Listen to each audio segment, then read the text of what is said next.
Kung nagkalisod ka sa imong kinabuhi, ampo kanunay ngadto sa Ginoo.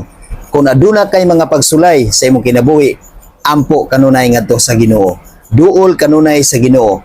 Or kung bisan kinsa sa imong pamilya, amigo, barkada, or bisan kinsa igsuon, paampua siya ngadto sa Ginoo. Paduula siya ngadto sa Ginoo. Tungod kay ang Ginoo mao gayud ang mutabang kanimo sa kanunay.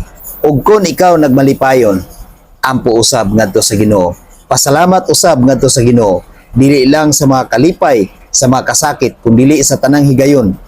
Ampo kanunay sa Ginoo. Duol kanunay sa Ginoo. Tungod kay ang Ginoo igsoon matinud-anon gayud nga mutabang sa matag usa kanato.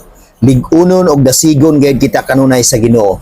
Busa wala kitay lain nga duulan kung magkalisod-lisod kita sa tong kinabuhi, kundi sa Dios lang gayon. Ug ayaw kalimot sa pagpangayo og pasalamat ngadto sa Ginoo. Awiti ang Ginoo sa kanunay, dayiga ang Ginoo sa kanunay, ug pasalamati siya sa tanang higayon sa imong kinabuhi. Santiago 5, versikulo 13. Kung may nagkalisod-lisod kaninyo, paampua siya sa Dios. Ang nagmalipayon, paawitag mga awit sa pagdaig. Igsoon ampo kanunay sa Ginoo, dangop kanunay sa Ginoo, bisan unsa ang mahitabo sa imong kinabuhi. Kaya ka ng sulbaron, pinaagi sa gahom sa Dios. God bless sa tanan.